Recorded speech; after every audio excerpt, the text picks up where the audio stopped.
National conference की इस फौज को यहाँ जमा हुए देख के दिल खुश हो जाता है, क्योंकि इस जमात को कमजोर करने की नहीं, मिटाने की एक मुकम्मल कोशिश की गई थी पिछले 8-10 साल के दौरान। कौन सा ऐसा हरबा है जो हमारे खिलाफ इस्तेमाल नहीं किया गया?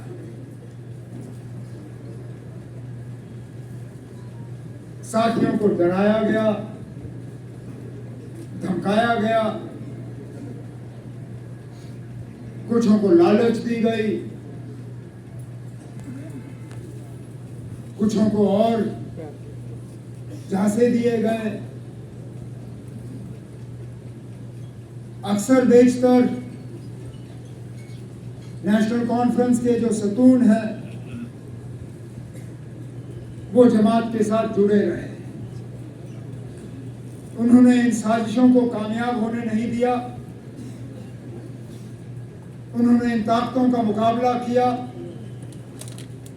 एक दो बह गए, जाते जाते उनकी भी गलतफहमी थी, कहीं जाने से ये जमात खत्म हो जाएगी।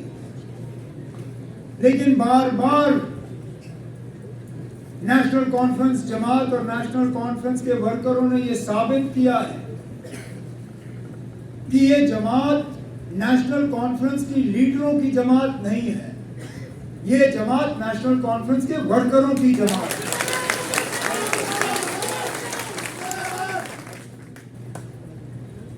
हमें ताकत नेशनल कॉन्फ्रेंस की ऊपर की सतह की क़यादत से नहीं मिलता। हमें ताकत मिलता है पहले अल्लाह ताला से, भगवान से, वाहिगुरु से। उसके बाद ताकत मिलता है जम्मू कश्मीर की आवाम से और नेशनल कॉन्फ्रेंस की वर्कर्स से। ये इस बात का नतीजा है कि हमारा काडर मजबूत है, कि इस जमात ने तमाम तूफानों का जो है सामना किया।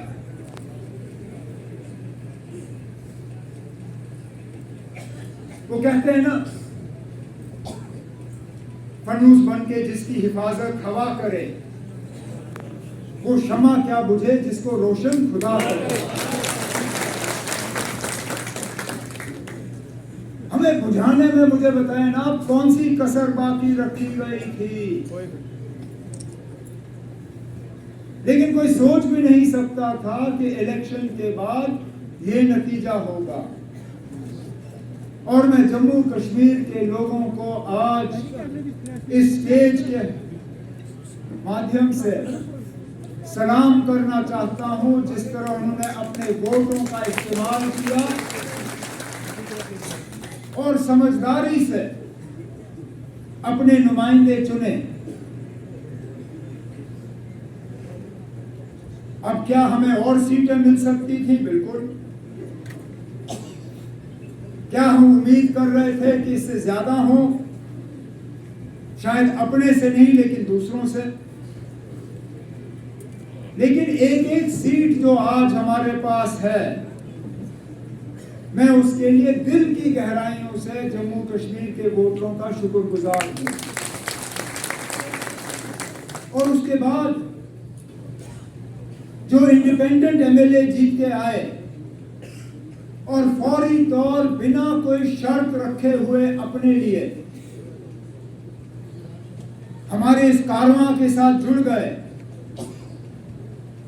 और हमारी मदद करने निकले, जिसमें हमारे बनी के एमएलए डॉक्टर रणेश्वर सिंह जी भी यहाँ बैठे हैं।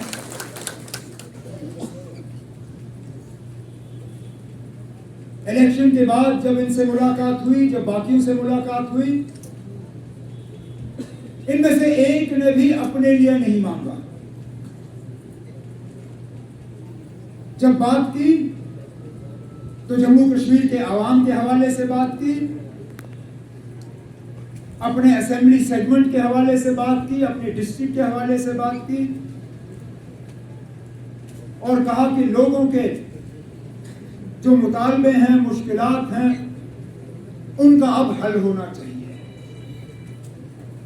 हम बेसब्री से इस दिन का इंतजार करते रहे। 2018 में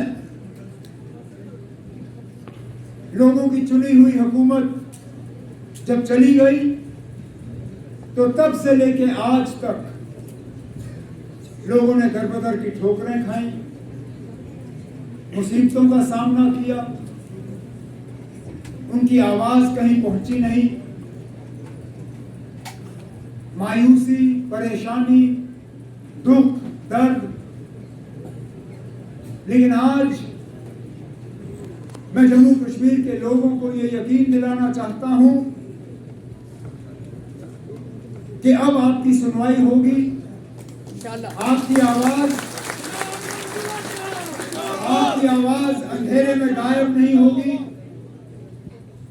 आपके मुतालबे नहीं रहेंगे,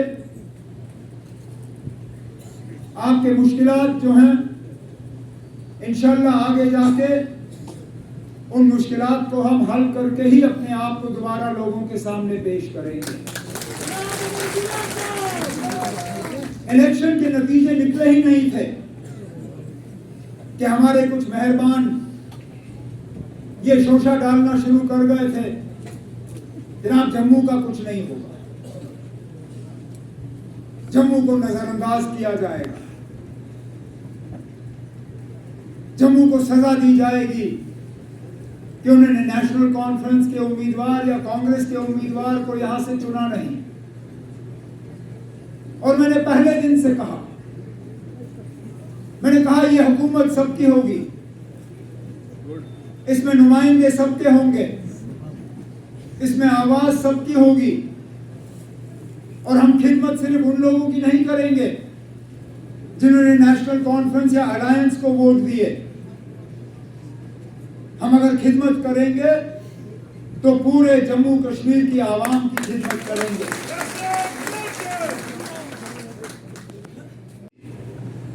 डिप्टी सीएम बनाया और डिप्टी सीएम भी उसी पार्टी का जिस पार्टी का सीएम।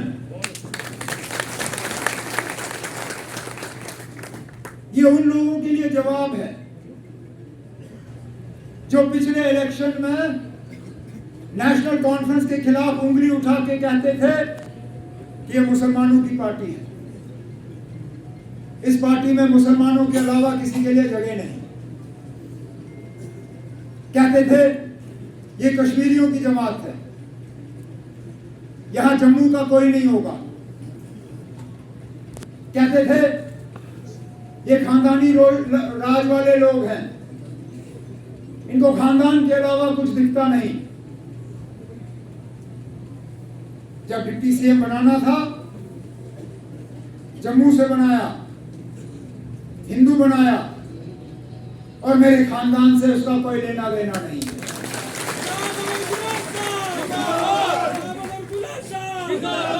अब क्या कहोगे? अब क्या कहोगे? क्योंकि सवाल तो हम आपसे भी बहुत कर सकते हैं, लेकिन आज मैं मौके का उस चीज के लिए इस्तेमाल नहीं करना चाहूंगा, क्योंकि लोगों ने जवाब दे दिया। जिस तरह डिलिमिटेशन कराई गई थी ताकि एक पार्टी को उसका फायदा हो, जिस तरह रिजर्वेशन में तब्दीली लाई गई ताकि एक पार्टी उसका फायदा ले, जिस तरह हुकूमत ने अपने मशीनरी का इस्तेमाल किया ताकि एक पार्टी को फायदा हो, उसका नतीजा आपके सामने है।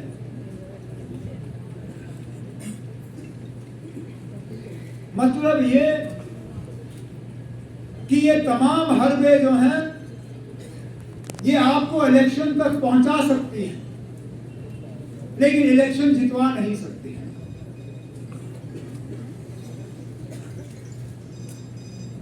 लेकिन आसान काम मुझे लगता है हमने कर दिया है यहां तक पहुंच के। अब हमारे लिए मुश्किल काम शुरू हो जाता है, क्योंकि हमने लोगों की उम्मीदों के बराबर उतर आना है। हमने लोगों के मुश्किलात हल करने हैं, हमने यहाँ की परेशानियों को दूर करना है, हमने लोगों की शिकायतों को कम करना है, हमें हुकूमत और लोगों के दरमियान जो फासला है उसको कम करना है।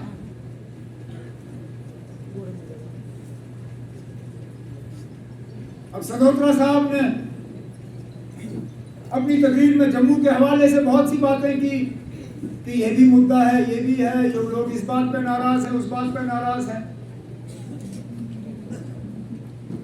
लेकिन मैं मजबूर होता हूं पूछने पे, ना ये नाराजगी पोलिंग बूथ में हमें नजर क्यों नहीं आई?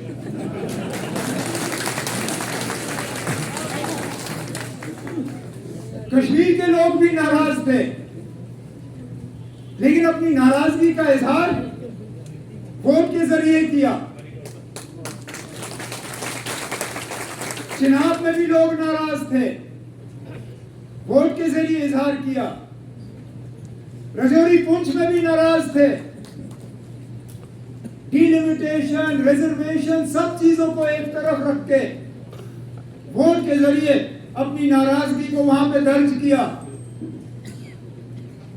कहने के लिए तो हम सुनते हैं कि जम्मू वाले भी नाराज हैं। कोई कहता है कि दरबार मूव को लेके नाराज, कोई कहता है कि स्मार्ट मीटर को लेके नाराज, कोई कहता है कि बिजली बिल को लेके नाराज, कोई कहता है कि पानी की कमी को लेके नाराज, कोई कहता है कि बेरोजगारी को लेके नाराज। लेकिन ये नाराजगी जो है पोलिंग बूथ, वोटिंग बूथ में हमें नजर नहीं आया। अब क्या वजह है ये भी हमें समझना होगा। या तो नाराजगी है नहीं, और अगर नाराजगी है नहीं तो फिर बड़ी अच्छी बात है, फिर कुछ खास करने की जरूरत नहीं, सारा कुछ ठीक है। लेकिन अगर नाराजगी है और उस नाराजगी के बावजूद वोट एक तरफ गए, तो इस बात को भी समझने की जरूरत है ना कि आखिरकार हुआ क्या। लेकिन इतना मैं जरूर जानता हूं कि जैसे मैंने पहले कहा, वोट पैटर्न पे जो है हुकूमत चलाई नहीं जाएगी। इलेक्शन हो गए, लोगों ने अपना फैसला जो है सुना लिया, हुकूमत बनी है। अब हमारा काम है कि हम लोगों तक पहुंचे और उनके मुश्किलात और मुतालबे हल करें।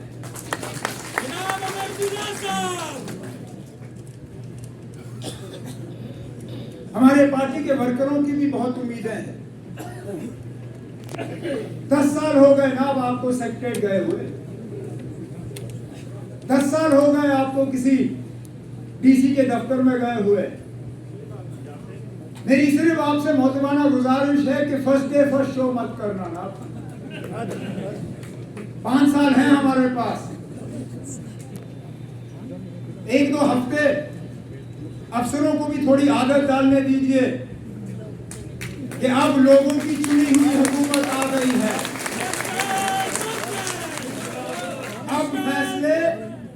अब फैसले बिना लोगों की राय हासिल किए हुए सेक्रेटरीट या अफसरों के दफ्तरों में नहीं लिए जाएंगे।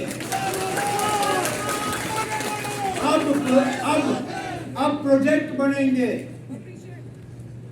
अब डीपीआर बनेंगे, अब पैसे रिलीज होंगे, तब के लोग ये चाहेंगे कि फलाना काम जो है उनके इलाके में होने चाहिए।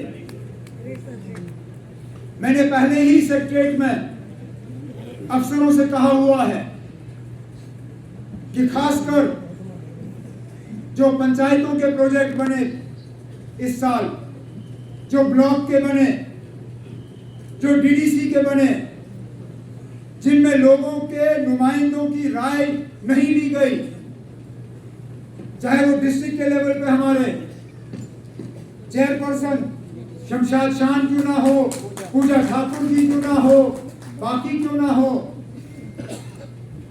हमारे एमएलए हजरात, चाहे डॉक्टर रमेश्वर सिंह जी हों, सजाद शाहीन साहब हों, राजू साहब हों, जावेद साहब हों, बाकी हैं। अब मैं इनसे गुजारिश करूंगा कि मेहरबानी करके उन सब कामों को आप रिव्यू करके देख लीजिए कि क्या वाकई ये लोगों के मतलब के काम हैं, तब जाके ये उठने चाहिए और तब जाके इन पर अमल होना चाहिए।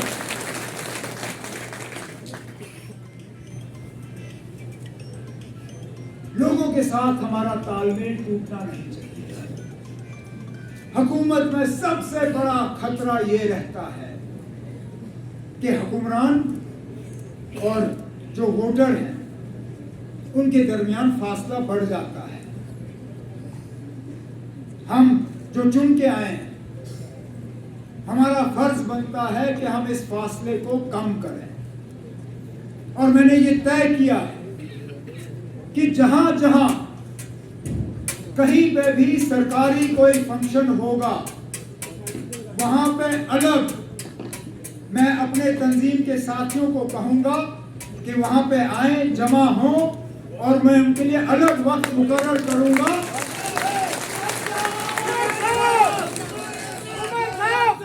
उनके लिए अलग वक्त मुकर्रर करूंगा ताकि अपने साथियों के साथ बैठ के मुझे वहां पे जमीन की जो असलियत है उसका पता चले, और इससे फिर अफसरों को भी एहसास होगा कि यहाँ कम्युनिकेशन जो है वो सिर्फ अफसरों के जरिए नहीं बल्कि यहाँ जमीन से जुड़े हुए जो लोग हैं उनके जरिए हो रहा है।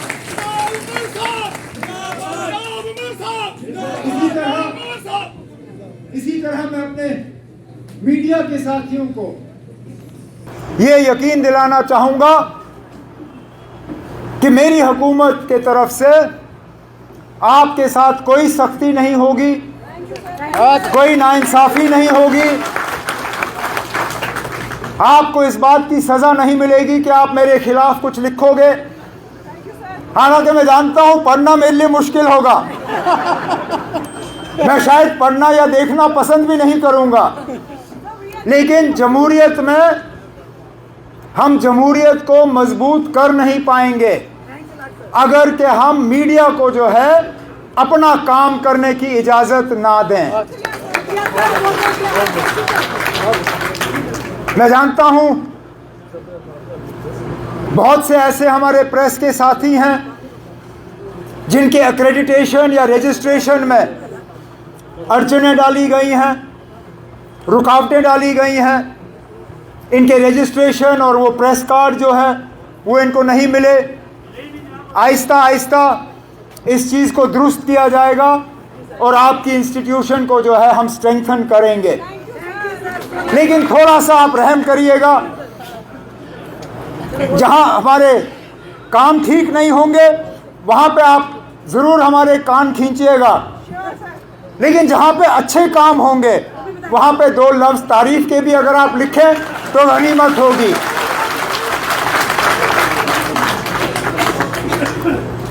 इस साल हमने सियासत के अलावा कुछ नहीं किया, थक गए ना। इलेक्शन लड़ लड़ के परेशान हो गए। साल शुरू हुआ तो पार्लियामेंट की तैयारी की, पार्लियामेंट हुए, कुछ नतीजे ऊपर नीचे, मेरा तो ज़्यादा ही नीचे था। उस वक्त समझ नहीं आ रहा था कि उठूंगा कैसे, लेकिन अल्लाह ताला का करना देखे ना अब कि इसमें भी कुछ अच्छा होगा। मैं कहता था होगा, लेकिन अंदर अंदर से मैं सोचता था क्या अच्छा हो सकता है ना, अभी तो इलेक्शन हारा हूं, इसमें अच्छाई कहाँ होगी। लेकिन देखे ना क्या, उस वक्त कई सारे ऐसे थे अफसर, बाकी दोस्त, जिनको लगा होगा ना खत्म, गए, मोकलियो, जाओ नाप लो रास्ता। वो लोग जिन्होंने 5 साल सलाम का जवाब नहीं दिया, आज जनाब वो मुझे मैसेज करते हुए थकते नहीं हैं।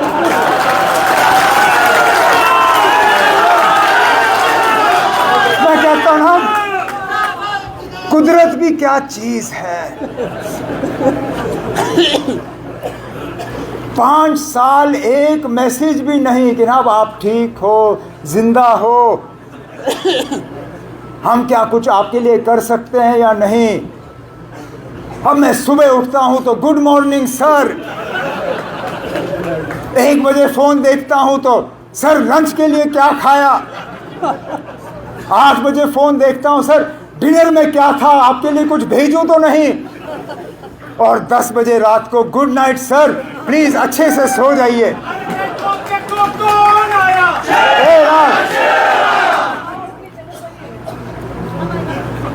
लेकिन ये चीजें हमारे दिमाग को इनका असर नहीं पड़ना चाहिए, क्योंकि अगर हम में घमंड आया,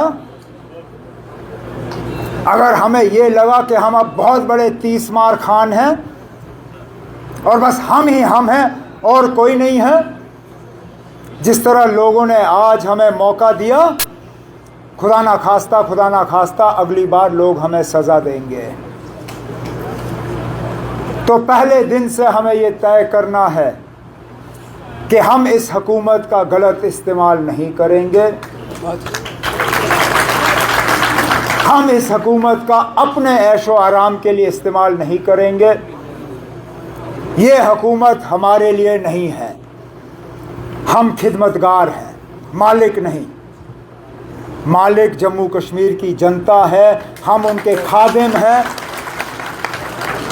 हमें सिर्फ काम करना है, लोगों के काम करने हैं आपके।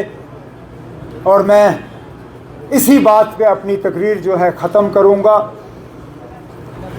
कि हमारी 24 घंटे यही कोशिश होगी कि हम आपके मुश्किलात और परेशानियों को कम करें और आपके चेहरों पे दोबारा वो मुस्कुराहट लाएं, जो मुस्कुराहट आपके चेहरों पे पिछले 6-8 साल से हम देख नहीं पाए। मैं जनाब सदोत्रा साहब को, रतन लाल गुप्ता साहब को, अपने तंजीम के बाकी साथियों को, अपने विमेंस विंग के जो सीनियर लीडर हैं यहाँ पे, इनको, अपने यूथ, अपने पेरेंट विंग, और जाते जाते मैं इतना ज़रूर कहना चाहूँगा, मेरे जो साथी आगे तरक्की करने की उम्मीद लगाए बैठे हैं, दिल छोटा मत करो ना। अब हमें 5 साल का अरसा दिया हुआ है, फ़िलहाल हम यूटी हैं, ये भी ज़्यादा देर रहेगा नहीं। हम अपने हकूक़ हासिल करेंगे, हमसे जो लिया गया है उसके लिए हम जिद्दोजहद करेंगे। कोई रूठने की ज़रूरत नहीं है, कोई मायूस होने की ज़रूरत नहीं है। हमें मौका मिला है लोगों की खिदमत करने की, इंशाअल्लाह खिदमत करते रहेंगे। मैं अपने साथियों का आज के प्रोग्राम पे और इस वालिहाना इस्तकबाल के लिए शुक्रिया करता हूँ, लेकिन उससे ज़्यादा मैं आप सबका, जो इन 2 इलेक्शनों में आपने मेहनत की, चाहे नेशनल कॉन्फ्रेंस के लिए, कांग्रेस के लिए या अलायंस के लिए, दिल की गहराइयों से आपका शुक्रिया करता हूँ।